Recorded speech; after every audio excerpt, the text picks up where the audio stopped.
Ha impulsado iniciativas como Andrómeda orientadas a promover la participación de mujeres en el ámbito aeroespacial. Sin duda, su perfil reúne ciencia, liderazgo y visión de futuro. Doreli, es un honor tenerte con nosotros. Seas bienvenida y te cedemos la palabra para desarrollar la primera parte de este conversatorio. Muy buenas tardes. Hola, hola, ¿cómo están? Muchísimas gracias por la invitación. Ahorita voy a presentar mi pantalla. Nada más necesitaría, porfa, que me confirmen que se puede ver. ¿Todo bien?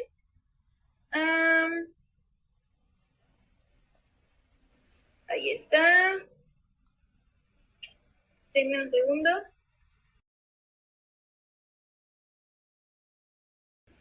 Listo. ¿Sí la pueden ver bien? Sí, se ve correcto. Ok, súper, muchísimas gracias.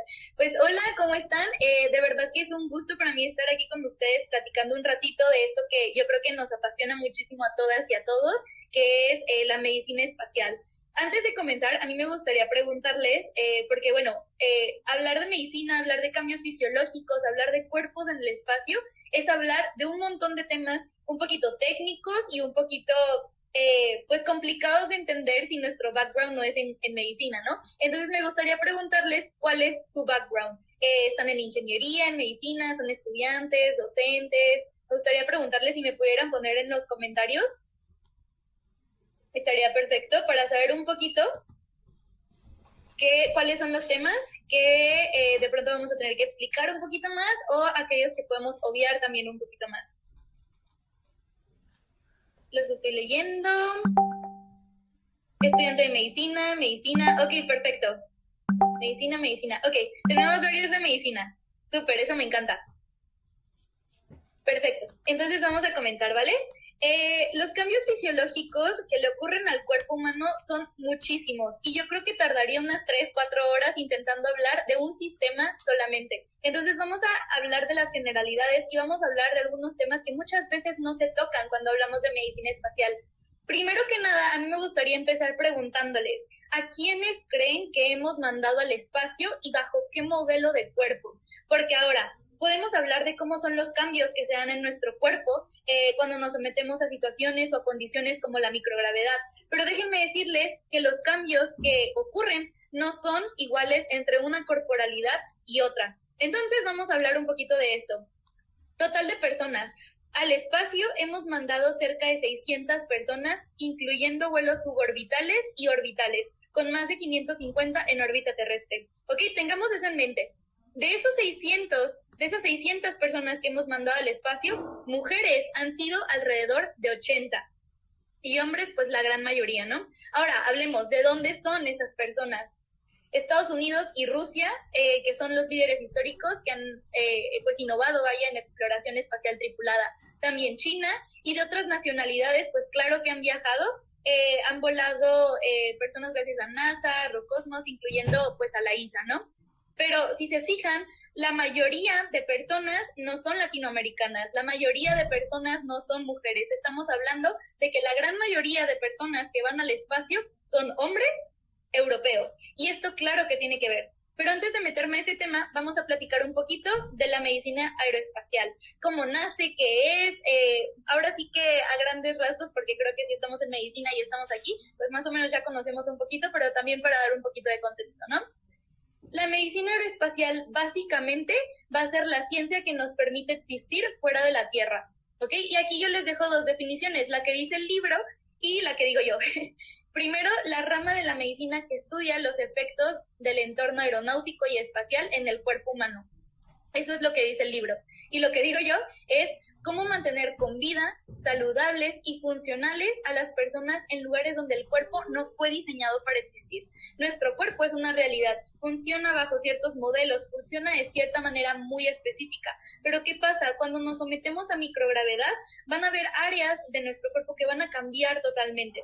Ahora, ¿cuáles son las áreas importantes que tenemos que estudiar?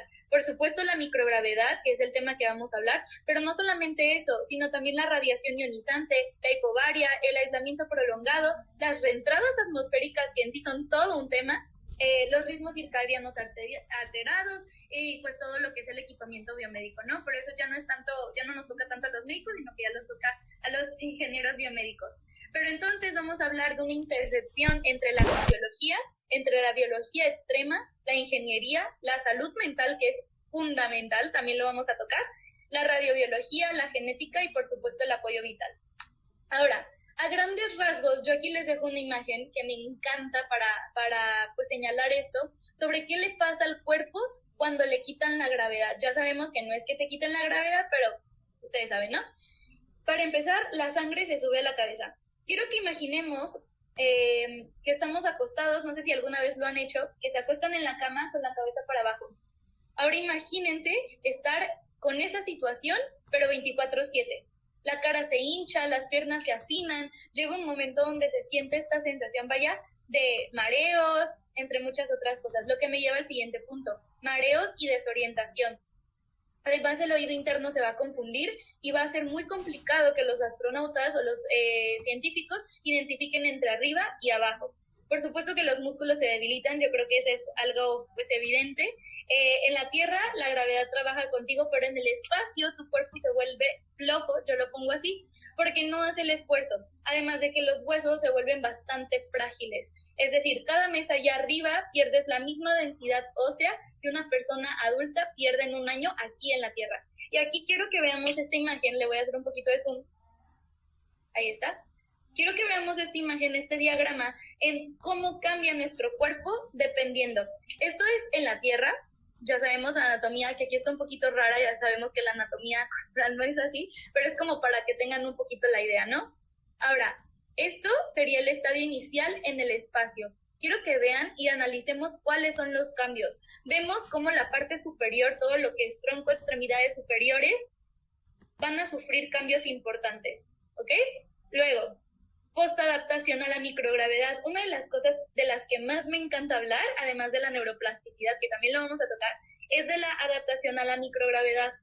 Nuestro cuerpo es tan sabio y tan poderoso que va a tener mecanismos reguladores para que se pueda adaptar a la microgravedad. Entonces aquí podemos ver de nueva cuenta la diferencia. Pero si nos damos cuenta, no es lo mismo que en la Tierra. Aunque logramos un estado de adaptación, jamás va a ser la misma que en la Tierra. Y esto ya es en el periodo inmediato posterior al retorno del espacio, ¿ok?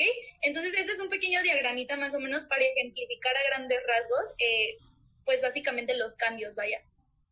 Ahora, también es para mí muy importante que toquemos este tema. Yo sé que a veces no me piden como las conferencias de las pláticas con perspectiva de género, pero es que para mí es imposible no hablar de esto. Hablemos de mujeres en el espacio. El cuerpo de las mujeres va a responder diferente a la de los hombres en el espacio. Las mujeres presentan una mayor pérdida de volumen sanguíneo. También una mayor tardanza en recuperar el estado natural de los huesos, radiación en aparatos y sistemas, y también existen riesgos hormonales específicos. ¿Por qué? Porque recordemos que nuestro sistema va a funcionar totalmente distinto. Entonces, por supuesto que las adaptaciones van a ser distintas. Ahora, ahorita lo que vamos a hacer es que yo les voy a platicar un poquito, a grosso modo, cómo es que son estos cambios, ¿ok? Primero la microgravedad y el hueso. Vamos a notar que hay una pérdida ósea acelerada. También el impacto en columna y cadera. No sé si han escuchado, aquí me van a poner en los comentarios, este experimento que hicieron con unos gemelos, en donde eran personas genómicamente similares, pero resulta que a una la mandaron al espacio y el otro se quedó en la Tierra. ¿Han escuchado sobre ese experimento? Me gustaría que me lo pusieran aquí en comentarios.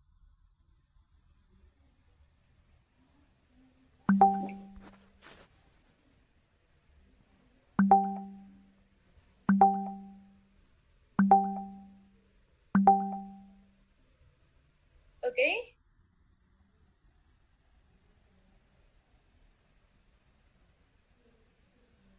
Sí, pero ya no recuerdo, no lo recuerdo, no, ok. Bueno, perfecto. Resulta que hicieron un experimento con dos gemelos. A uno lo mandaron al espacio y al otro lo dejaron aquí en tierra. Y resulta que una de las afectaciones más importantes que se notó, pues fue justamente en el sistema musculoesquelético, pero también en la parte genómica. No sé bien en qué año estén, no sé bien cuáles son las materias que han llevado, pero yo me imagino que ya saben más o menos un poquito de genética, ¿no? Entonces, ¿alguien me quiere decir qué son los telómeros? Ese examen, no se preocupen, pero que me quiera recordar qué es un telómero. ¿O de qué se encargan los telómeros?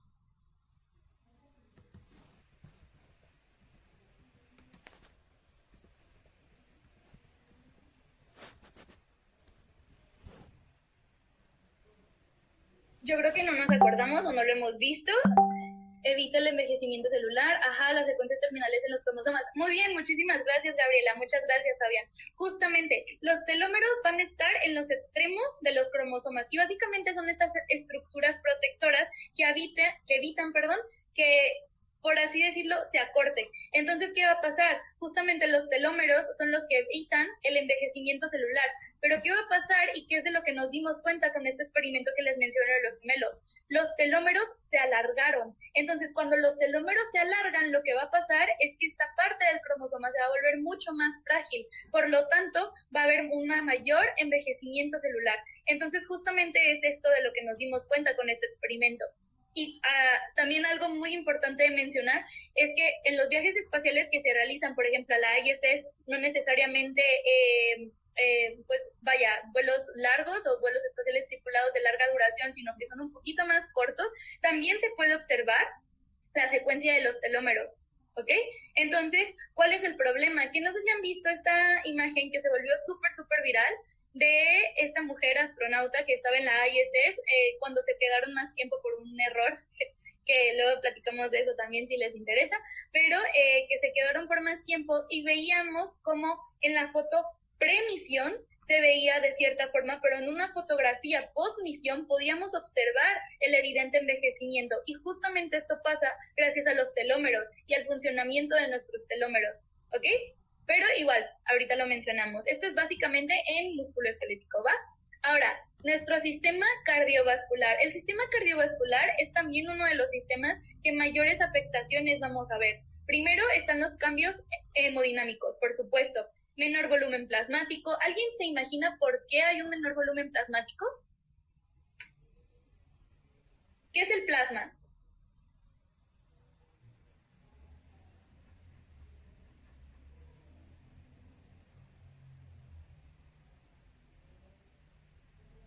¿Se acuerdan qué es el plasma? Es uno de los componentes de la sangre, claro, por supuesto. El plasma básicamente va a ser esta parte líquida amarillenta de la fracción libre de células, de la sangre. Ok, entonces, ¿qué es el volumen plasmático?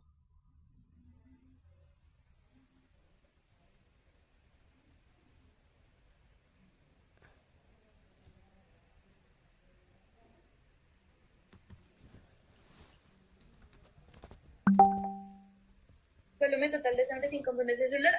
Sí, la parte líquida, por así decirlo. Muy bien, ahora, ya que sabemos qué es el plasma y ya que sabemos qué es el volumen plasmático, ¿por qué se imaginan que baja el volumen plasmático cuando estamos en condiciones de espacios?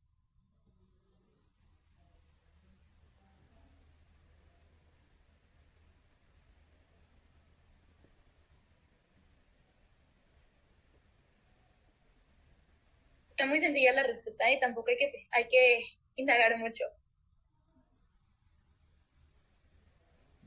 Se las voy a soplar, ¿va? Va a cambiar porque, o va a disminuir por la distribución de los fluidos, ¿ok? Cambia totalmente la distribución de nuestros fluidos, entonces eso hace que disminuya también el volumen plasmático. También vamos a ver diferencias en la regulación autonómica. Esto yo me quiero enfocar un poquito también en que es muy distinto hablar de cambios fisiológicos en hombres que cambios fisiológicos en mujeres, ¿ok? Es fundamental que lo tengamos presente. Y también vamos a hablar de un riesgo funcional. Hay intolerancia ortostática y hay desmayos post-aterrizaje. Esto es muy común. No sé si han visto también las fotos donde la mayoría de los astronautas los tienen que subir, por ejemplo, en silla de ruedas cuando llegan de las misiones, sobre todo en las que son tripuladas de larga duración.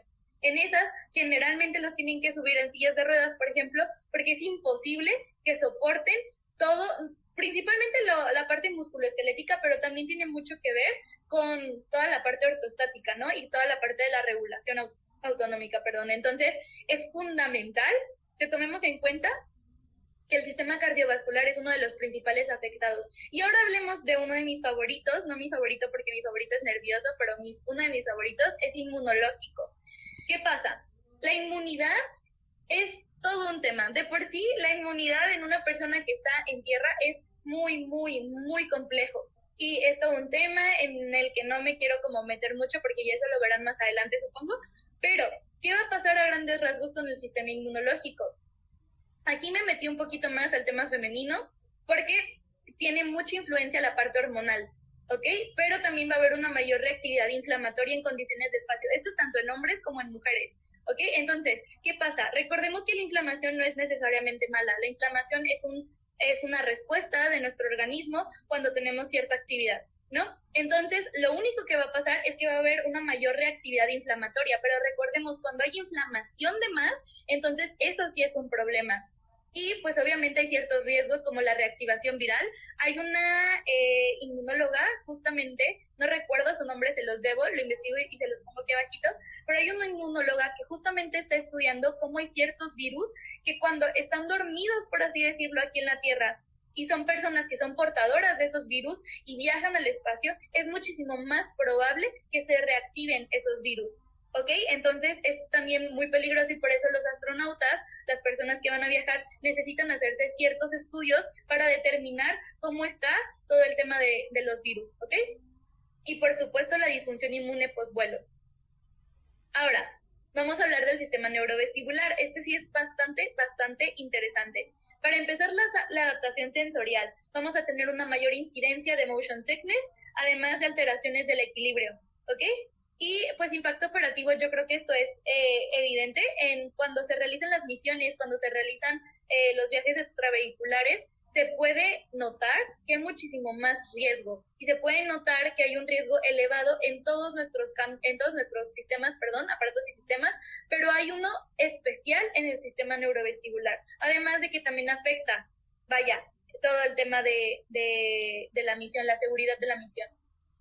Y justamente quiero hablarles un poquito más de neurobiología. Esto lo vamos a hablar, pues ahora sí que a grosso modo también, porque la verdad es que no sé mucho hasta qué punto pues han estudiado, la parte neurológica, entonces no me gustaría como clavarme demasiado, pero sí me gustaría que lo veamos, como les menciono, así, a grandes rasgos. Para empezar, tenemos el eje que más van a ver en su carrera de medicina, el eje hipotalámico hipofisiario adrenal. ¿Alguien me quiere decir? Aquí ya les puse la respuesta. ¿Pero alguien me quiere decir de qué se encarga este eje? El eje hipofisiario hipotalámico adrenal. ¿Alguna función que se les venga a la mente? Sí, adelante.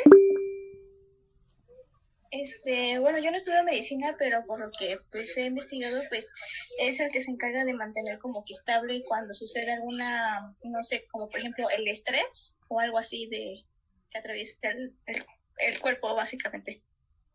Justo, sí, muchísimas gracias. Y qué bueno que mencionas el estrés, porque justamente aquí vamos a hablar de cortisol. El cortisol es una hormona muy, muy, muy importante. Yo sé que luego pensamos en cortisol y pensamos en una hormona mala, pero no necesariamente. El cortisol va a regular muchísimas funciones de nuestro cuerpo. Pero ¿qué pasa? Cuando tenemos una activación sostenida del cortisol, ahí sí tenemos un problema. Entonces, justamente lo que va a pasar es que nuestro eje va a sufrir muchísimos cambios, dada la microgravedad, ¿ok?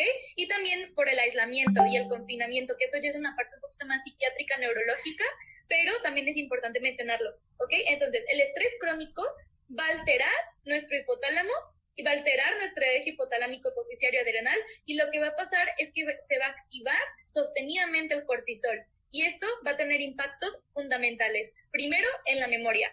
Número 2, en la toma de decisiones y por supuesto también en la regulación emocional.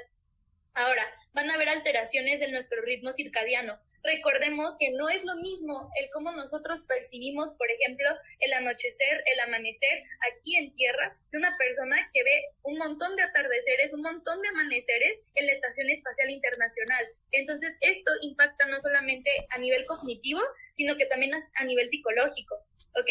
Y esto va a impactar, como lo mencionaba, en nuestra toma de decisiones, pero sobre todo va a impactar en esta regulación del cortisol, ¿ok? Ahora, ¿qué va a causar esto? Desregulación en nuestro sueño-vigilia, va a causar un impacto cognitivo y emocional, como lo mencionaba, pero también va a causar una privación social, ¿ok? ¿Por qué? Porque van a haber personas, por ejemplo, que al tener todos estos problemas dada la microgravedad, se van a enfrentar a muchos otros a nivel de consecuencia, ¿ok? Pues por supuesto también circuitos, los cambios en los circuitos dopaminérgicos. ¿Alguien me quiere decir qué son los circuitos dopaminérgicos?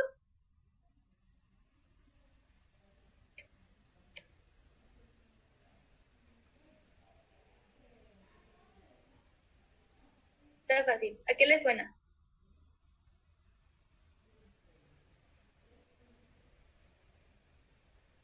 ¿Sí, Daniela?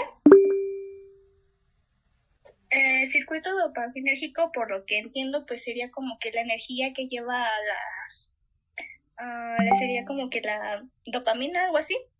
Justo, sí, algo así.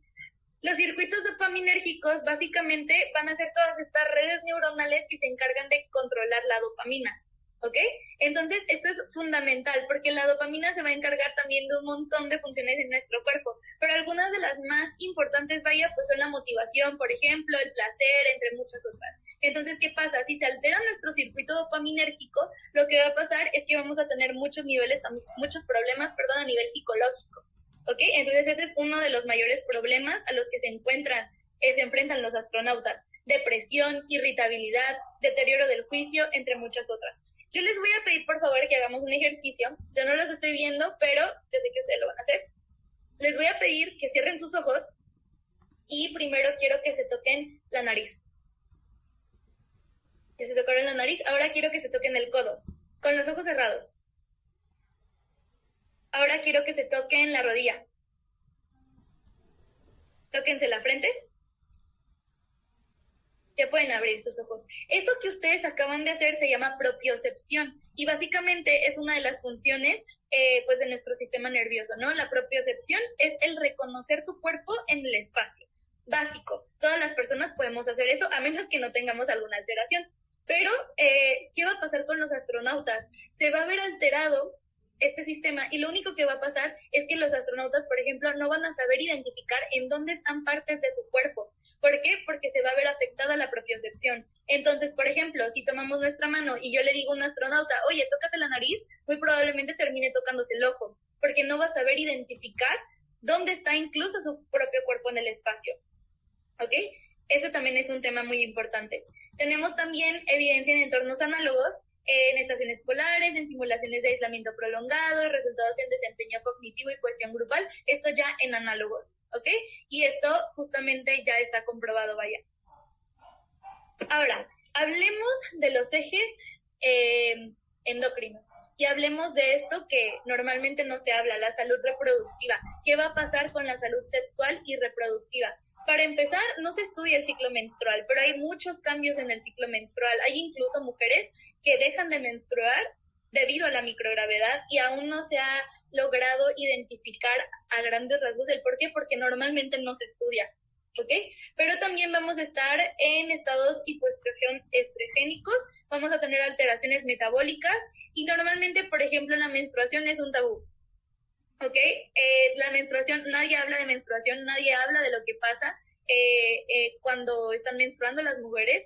¿Y cómo va a ser esto? Porque normalmente, por ejemplo, si vas a estar 8 días en el espacio y eres mujer y tú no estás en el periodo de tu ciclo en el que vas a estar menstruando, normalmente no hay mucho problema. Pero ¿qué pasa con misiones de larga duración? Cuando son misiones de larga duración nos enfrentamos a muchas consecuencias en nuestro ciclo menstrual. Anteriormente, una de las alternativas por las que mejor se optaba era por inhibir la menstruación, pero esto tiene muchísimas más consecuencias a nivel neurológico y también a nivel endocrino, por supuesto.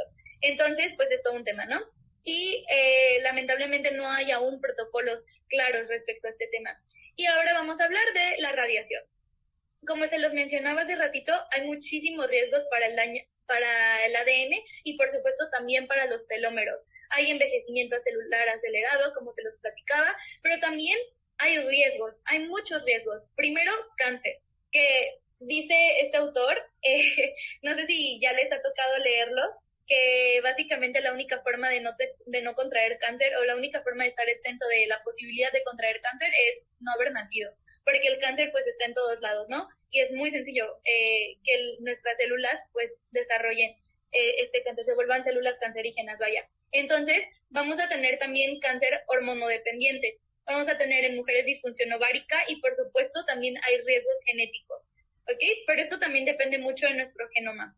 También hay algunos vacíos científicos, que esto también es fundamental que lo mencionemos. Hay subrepresentación, falta de estudios longitudinales, entre muchos otros. Ahora, yo quiero platicarles un poquito algo que me emociona mucho, vaya, que es la misión Artemis. Yo sé que ya lo saben porque acá somos super nerds del espacio, pero básicamente estamos a punto de vivir la era más emocionante de toda la medicina espacial. Vamos a vivir una situación que nunca antes se había dado de la forma en la que se está dando. Vamos a tener el primer vuelo tripulado alrededor de la Luna, en más de 50 años. Es decir, esto es histórico. En Artemis 3, la primera mujer va a caminar sobre la Luna. En Artemis 4 tenemos el inicio de la estación Getaway, pero luego vienen hábitats lunares y misiones largas. Es decir, estamos en una era de la medicina en la que es fundamental que sigamos preparándonos como médicos aeroespaciales y que sigamos preparándonos para atender a las futuras generaciones que van a estar allá en el espacio. Entonces, aquí surgen muchas preguntas, que son algunas que yo aquí les dejo, porque a mí me gusta dejarlos más con preguntas y con respuestas. Primero, ¿cómo caminamos en la Luna? Yo quiero que se imaginen por un segundo todas las adaptaciones que tiene que hacer nuestro cuerpo, todo lo que tiene que pasar a nivel fisiológico para que los seres humanos logren caminar sobre la Luna. Imagínense lo que es que toda tu vida tienes a un cuerpo habitando bajo ciertas características, habitando bajo ciertas condiciones, toda la vida. Y de repente cambias las reglas del juego. De repente llevas al ser humano a una situación en la que nunca antes se había enfrentado, que es una situación de estar en la Luna. Quiero preguntarles cómo se imaginan que van a ser estos cambios. Segunda pregunta, ¿cómo se comportan los fluidos? Todos nuestros fluidos van a cambiar totalmente. Se los enseñaba acá, déjenme le regreso un poquito. Ahí está. Esto no es más que una representación también de cómo cambian nuestros fluidos, ¿ok? De cómo va a cambiar nuestra corporalidad de acuerdo a la situación en la que se encuentra, ¿no? Entonces es muy importante y es fundamental que también tomemos en cuenta todas estas cosas. Ay, permítanme. Ya está. Entonces, ¿cómo van a cambiar nuestros fluidos cuando estemos en la misión Artemis? ¿Cómo van a cambiar nuestros fluidos? Y hablo, bueno, evidentemente de las personas que van a estar en la tripulación de Artemis, ¿no? Pero en general, ¿cómo cambiaría esto? Ahora quiero hablarles también de un tema que para mí es fundamental. Yo no me voy a poner a debatir aquí sobre turismo espacial, porque creo que mucho se ha hablado ya sobre turismo espacial, pero quiero que lo pensemos por un segundo. El turismo espacial lo que hace es que básicamente manda personas, manda seres humanos a una situación para la que su cuerpo jamás ha estado preparada. Esto sin entrenamiento, esto sin haber estado bajo ciertos protocolos, porque los protocolos que siguen estas agencias normalmente son muy ambiguos. Entonces imagínense todas las condiciones fisiológicas, todos los cambios y todas estas situaciones a las que se van a enfrentar las personas que nunca en su vida han recibido un entrenamiento. Imagínense lo que es que en vuelos orbitales y suborbitales, que son en los que se planea, y en los que ya se ha dado el turismo espacial, ¿y cómo va a cambiar el cuerpo de todas esas personas sin entrenamiento previo? Porque esto que les estoy platicando son cambios, y todos estos cambios fisiológicos, que se están dando, son en personas que ya tienen un entrenamiento previo. Son en personas que se han preparado toda su vida para poder enfrentar estos cambios. Pero si tú, el día de mañana, por ejemplo, tú persona que me estás escuchando, que no haces ejercicio, tú persona que me estás escuchando, que no tienes un entrenamiento, que nunca has, por ejemplo, hecho pilotaje, que nunca has hecho ejercicio de resistencia, que nunca, etcétera, imagínate cómo va a afectar la microgravedad a tu cuerpo. Quiero que te imagines por un momento cómo todo el estrés celular se va a ver reflejado en tu cuerpo que no tienes un entrenamiento previo. Y justamente este es uno de los problemas del turismo espacial. Entonces, porque es una duda que me preguntan mucho, ¿no? ¿Cómo se dan estos cambios en el turismo espacial? Que digo, al ser vuelos de corta duración, pues no es lo mismo que en un vuelo de larga duración, pero sí se ve, sí hay influencia, ¿ok? Entonces, pues eso. Y es muy importante que notemos esto. Ahora sí voy a regresar un poquito. Ya ustedes me podrán compartir un poquito de su opinión, ya me podrán compartir qué piensan al respecto. Ahora, ¿qué le pasa al corazón? Que es lo que yo les estaba mencionando hace un momento. El sistema cardiovascular, de verdad, es brutal la forma en la que se puede adaptar, ¿ok? Pero, ¿ustedes qué creen que pase? Por ejemplo, con la presión arterial. Algo basiquísimo. ¿Qué creen que pase con la presión arterial de una persona que está en condiciones de microgravedad? Sube, baja, se mantiene igual.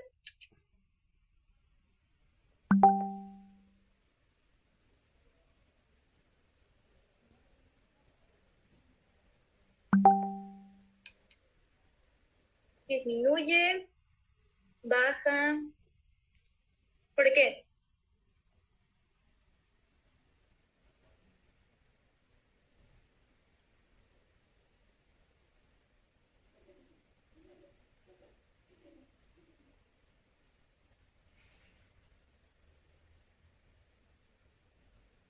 Les voy a platicar algo muy curioso, que cuando yo lo descubrí, para mí fue así como, recordemos que va a haber una distribución de los fluidos de nueva cuenta, ¿verdad?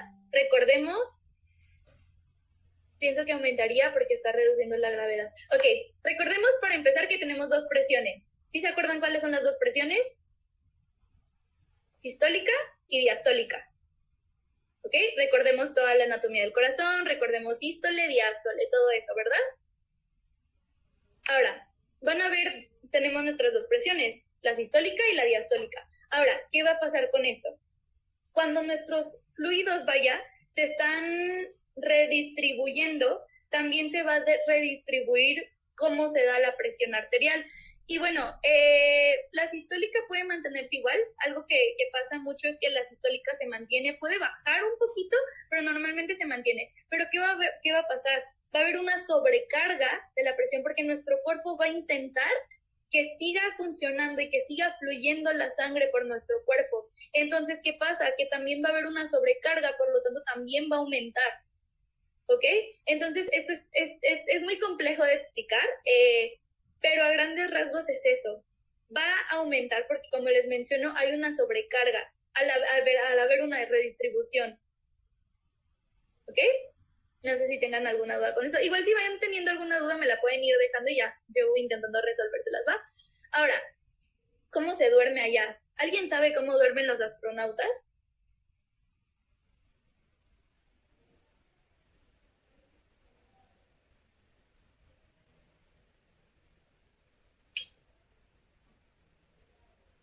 Sí, adelante. Pues así no tenían como que una posición definida porque como pues están flotando, están así que dando de vueltas así básicamente por la gráfica y todo esto. Justo, lo que hacen, tienen varios sistemas y tienen varias, metodologías para que puedan dormir bien, pero una de las más importantes es que literalmente se meten en sacos que son especiales para que no haya un movimiento corporal mientras duermen, ¿ok? Esa es la primera. Esto que les estoy contando es específicamente en la Estación Espacial Internacional, ¿ok? Estos datos que les estoy dando son de la Estación Espacial Internacional. Entonces, básicamente lo que va a pasar es que los seres humanos, los astronautas, se meten a estos sacos especiales para que no haya un movimiento, para evitar golpes, sobre todo, porque es muy probable y se ha dado muchísimo que hay golpes, sobre todo en la cabeza, ¿ok? Entonces, ahora, a partir de aquí, lo que va a pasar es que esto va a impedir un poquito el flujo, ¿ok? Y como les mencionaba también el tema de la distribución, pues ahora sí que de los fluidos. Entonces es fundamental, pero de verdad fundamental, que los astronautas, después de su periodo en el que están durmiendo, después de su periodo de descanso, tengan un periodo intensivo también de ejercicio físico, de actividad física. Y esta actividad física va a ser mediada de acuerdo a la necesidad, de cada cuerpo. Para esto se hacen estudios premisión y por supuesto postmisión, para ver de qué forma afectó la microgravedad a estas corporalidades. ¿Ok? Y pues bueno, acá les pongo otras preguntas. Por ejemplo, ¿cuál es el impacto de la radiación lunar en mujeres? Es una respuesta que yo todavía sigo buscando, pero se las dejo porque sería muy interesante que pudiéramos traer sobre la mesa también todas estas diferencias fisiológicas, ¿no? Y también qué medicamentos funcionan diferente en otro entorno gravitatorio. Es algo que a mí me gustaría responder, todavía no lo sabemos porque realmente no es que hayamos testeado todos los medicamentos, pero sí sabemos que las personas en el espacio, las personas en la ISS se enferman. Entonces muchas veces nos vamos a ver obligados a actuar en estas situaciones sin siquiera saber cómo estos fármacos van a reaccionar con la microgravedad.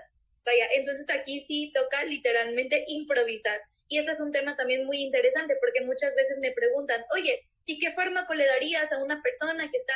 Es que realmente es muy variable, ¿ok? Es muy variable porque no sabemos cómo va a reaccionar el cuerpo humano. Hay incluso personas que desarrollan alergias, por ejemplo. Entonces es bastante variable, ¿ok?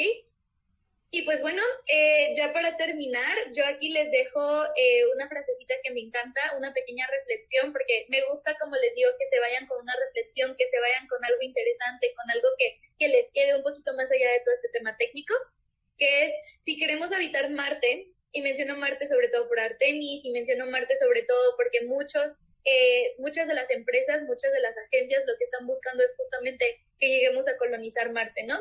Pero si queremos habitar Marte, debemos primero comprender y fortalecer el territorio más complejo que existe, la mente humana, que es el sistema que yo creo es más complejo que logremos una adaptación en situaciones de microgravedad. Porque al final no serán los cohetes los que nos mantengan vivos en el espacio profundo, va a ser nuestra capacidad de adaptarnos, de regularnos y de sostenerlos los unos a los otros. Y si somos capaces de preparar a la mente para sobrevivir a millones de kilómetros de la Tierra, entonces también somos capaces de sanar, transformar y elevar la vida. Yo con eso me despido, de verdad muchísimas gracias. También pues si tienen alguna pregunta, soy todo oídos. Y pues aquí también les dejo mi correo y les dejo mi Insta, por si por ahí me quieren mandar alguna preguntita o algo así.